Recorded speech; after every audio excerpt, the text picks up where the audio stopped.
എലിസബത്തിനെ പ്രസവിക്കാനുള്ള കാലം തികഞ്ഞപ്പോൾ അവൾ ഒരു മകനെ പ്രസവിച്ചു. കർത്താവ് അവൾക്ക് വലിയ കരുണ കാണിച്ചു എന്ന് അയൽക്കാരും ചാർച്ചക്കാരും കേട്ടിട്ട് അവളോടുകൂടെ സന്തോഷിച്ചു. 8-ാം നാളിൽ അവർ പൈതലിനെ പരിച്ഛേദന ചെയ്യുവാൻ വന്നു. അപ്പൻ്റെ പേര് പോലെ അവന് സക്കറിയാവെന്ന് പേർ വിളിച്ചാൽ ഭാവിച്ചു. അവൻ്റെ അമ്മയോ യോഹന്നാൻ എന്ന് പേരിടണം എന്ന് പറഞ്ഞു. അവനെ എന്തു പേർ വിളിപ്പാൻ വിചാരിക്കുന്നു എന്ന് അപ്പനോട് ആംഗ്യം കാട്ടി ചോദിച്ചു. അവൻ ഒരു എഴുത്തുപലക ചോദിച്ചു. അവൻ്റെ പേർ യോഹന്നാൻ എന്നെഴുതി. എല്ലാവരും ആശ്ചര്യപ്പെട്ടു.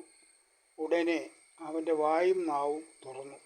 അവൻ സംസാരിച്ചു, ദൈവത്തെ സ്തുതിച്ചു. ചുറ്റും താമസിക്കുന്നവർക്കെല്ലാം ഭയമുണ്ടായി. യഹൂദ്യ മലനാട്ടിൽ എങ്ങും ഈ വാർത്ത ഒക്കെയും പരന്നു. കേട്ടവർ എല്ലാവരും അത് ഹൃദയത്തിൽ നിക്ഷേപിച്ചു.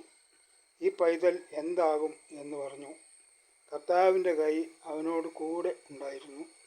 അവൻ്റെ അപ്പനായ സക്കറിയാവ് പരിശുദ്ധാത്മാവ് നിറഞ്ഞവനായി പ്രവചിച്ചു പറഞ്ഞത് എന്തെന്നാൽ, ഇസ്രായേലിൻ്റെ ദൈവമായ കർത്താവ് അനുഗ്രഹിക്കപ്പെട്ടവൻ.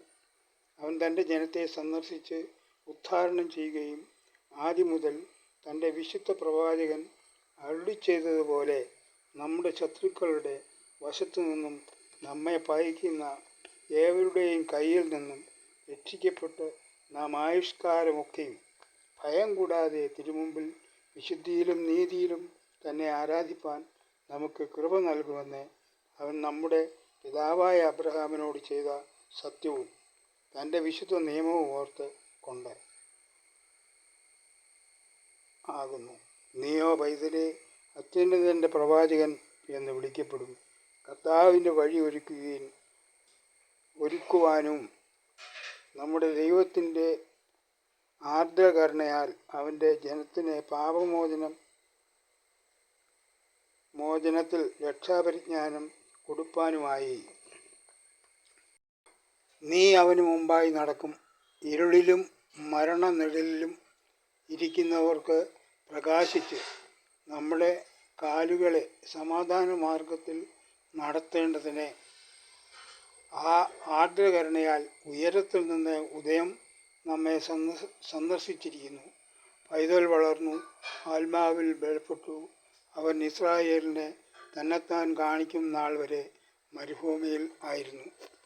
ആ കാലത്തെ ലോകമൊക്കെയും പേർവഴി ചാർത്തണമെന്ന് ഒരു ഔഗസ്തോസ് കൈസരുടെ ഒരു ആജ്ഞ പുറപ്പെട്ടു. കൊറേന്യോസ് പ്രിയനാൾ വാഴുമ്പോൾ ഈ 1-ാമത്തെ ചാർത്തൽ ഉണ്ടായി. എല്ലാവരും ചാർത്തപ്പെടേണ്ടതിന് താന്താൻ്റെ പട്ടണത്തിലേക്ക് യാത്രയായി. അങ്ങനെ യോസേഫും ദാവീദിൻ്റെ ഗൃഹത്തിലും കുലത്തിലുമുള്ളവർ ആകൊണ്ട് തനിക്ക് വിവാഹം നിശ്ചയിച്ച മറിയ എന്ന ഗർഭിണിയായ ഭാര്യയോടുകൂടി പേർവഴി ചാർത്തപ്പെടേണ്ടതിന് ഗലീലയിലെ നസറേത്ത് പട്ടണം വിട്ട് യഹൂദയിലെ ബേത്ലഹേം എന്ന പട്ടണത്തിലേക്ക് പോയി. അവർ അവിടെ ഇരിക്കുമ്പോൾ അവൾക്ക് പ്രസവത്തിനുള്ള കാലം തികഞ്ഞു. അവൾ ആദ്യജാതനായ മകനെ പ്രസവിച്ചു. ശീലകൾ ചുറ്റി വഴിയമ്പലങ്ങളിൽ അവർക്ക് സ്ഥലമില്ലായകയാൽ പശുത്തൊട്ടിയിൽ കിടത്തി. അന്ന് ആ പ്രദേശത്തെ ഇടയന്മാർ രാത്രിയിൽ ആട്ടിൻകൂട്ടത്തെ കാവൽ കാത്ത് വെളിയിൽ പാർത്തിരുന്നു. കർത്താവിൻ്റെ ദൂതൻ അവരുടെ അടുക്കൽ വന്നു നിന്നു. കർത്താവിൻ്റെ തേജസ് അവരെ ചുറ്റി മിന്നി. അവർ ഭയപരവശരായി തീർന്നു. ദൂതൻ അവരോട്, ഭയപ്പെടേണ്ട, സർവ്വജനത്തിനും ഉണ്ടാകുവാനുള്ള ഒരു മഹാസന്തോഷം ഞാൻ നിങ്ങളോട് സുവിശേഷിക്കുന്നു. കർത്താവായ യേശു ക്രിസ്തു എന്ന രക്ഷിതാവ് എന്ന ദാവീദിൻ്റെ പട്ടണത്തിൽ നിങ്ങൾക്കായി ജനിച്ചിരിക്കുന്നു.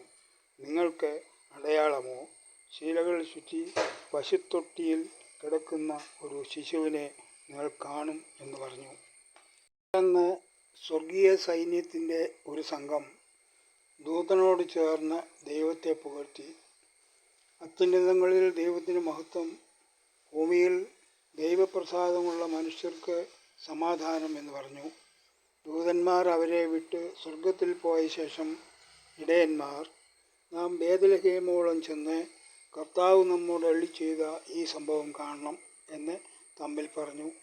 അവർ ബന്ധപ്പെട്ട് ചെന്ന് മറിയയെയും യോസേപ്പിനെയും പശുത്തൊട്ടിയിൽ കിടക്കുന്ന ശിശുവിനെയും കണ്ടു. കണ്ട ശേഷം ഈ പൈതലിനെക്കുറിച്ച് തങ്ങളോട് പറഞ്ഞ വാക്ക് എല്ലാവരെയും അറിയിച്ചു. കേട്ടവർ എല്ലാവരും ഇടയന്മാർ പറഞ്ഞതിനെക്കുറിച്ച് ആശ്ചര്യപ്പെട്ടു. മറിയ ഈ വാർത്തയൊക്കെയും ഹൃദയത്തിൽ സംഗ്രഹിച്ചു ധ്യാനിച്ചു കൊണ്ടിരുന്നു. ഇടയന്മാർ കണ്ടതും കേട്ടതുമായ എല്ലാറ്റിനെയും കുറിച്ച് ദൈവത്തെ മഹത്വപ്പെടുത്തിയും പുകഴ്ത്തിയും കൊണ്ട് മടങ്ങിപ്പോയി. ഹേരോദാവിൻ്റെ കാലത്ത് യേശു യഹൂദ്യയിലെ ബേത്ലഹേമിൽ ജനിച്ച ശേഷം കിഴക്കുനിന്ന് വിദ്വാൻമാരെ യെരുശലേമിൽ എത്തി, യഹൂദന്മാരുടെ രാജാവായി പിറന്നവൻ എവിടെ? ഞങ്ങൾ അവൻ്റെ നക്ഷത്രം കിഴക്ക് കണ്ടു, അവനെ നമസ്കരിക്കാൻ വന്നിരിക്കുന്നു എന്ന് പറഞ്ഞു. ഹേരോദാവ് അത് കേട്ടിട്ട് അവനും യെരുശലേമൊക്കെയും പ്രവചിച്ചു. ജനത്തിൻ്റെ മഹാപുരോഹിതന്മാരെയും ശാസ്ത്രിമാരെയും എല്ലാം കൂട്ടിവരുത്തി ക്രിസ്തു എവിടെയാണ് ജനിച്ചത് എന്ന് അവരോട് ചോദിച്ചു. അവർ അവനോട് യഹൂദ്യയിലെ ബേത്ലഹേമിൽ തന്നെ എന്ന് പറഞ്ഞു. യഹൂദ്യാദേശത്തിലെ ബേത്ലഹേമി, നീ യഹൂദ്യ പ്രഭുക്കന്മാരിൽ ഒട്ടും ചെറുതല്ല. എൻ്റെ ജനമായ ഇസ്രായേലിനെ മേയ്പ്പാനുള്ള തലവൻ നിന്നിൽ നിന്ന് പുറപ്പെട്ടു വരും എന്നിങ്ങനെ പ്രവാചകൻ മുഖാന്തരം എഴുതിയിരിക്കുന്നു എന്ന് പറഞ്ഞു.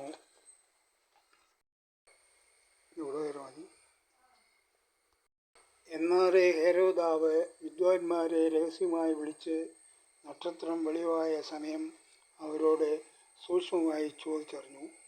അവരെ ബേത്ലഹേമിലേക്ക് അയച്ചു. നിങ്ങൾ ചെന്ന് ശിശുവിനെക്കുറിച്ച് സൂക്ഷ്മമായി അന്വേഷിപ്പീൻ. കണ്ടെത്തിയാൽ ഞാനും ചെന്നവനെ നമസ്കരിക്കേണ്ടതിന് വന്ന് എന്നെ അറിയിപ്പീൻ എന്ന് പറഞ്ഞു. രാജാവ് പറഞ്ഞത് കേട്ട് അവർ പുറപ്പെട്ടു. അവർ കിഴക്ക് കണ്ട നക്ഷത്രം ശിശു ഇരിക്കുന്ന സ്ഥലത്തിന് മീതെ വന്നു നിൽക്കുവോളം അവർക്ക് മുമ്പായി പോയിക്കൊണ്ടിരുന്നു. നക്ഷത്രം കണ്ടതുകൊണ്ട് അവർ അത്യന്തം സന്തോഷിച്ചു. ആ വീട്ടിൽ ചെന്ന് ശിശുവിനെ അമ്മയായ മറിയയോടും കൂടെ കണ്ടു. വീണ് അവനെ നമസ്കരിച്ചു. നിക്ഷേപപാത്രങ്ങളെ തുറന്ന് അവനെ പൊന്നും കുന്തിരിക്കവും മൂരും കാഴ്ചവെച്ചു. ഹേരോദാവിൻ്റെ അടുക്കൽ മടങ്ങിപ്പോകരുത് എന്ന് സ്വപ്നത്തിൽ അരുളപ്പാടുണ്ടായിട്ട് വേറെ വഴിയായി സ്വദേശത്തേക്ക് മടങ്ങിപ്പോയി.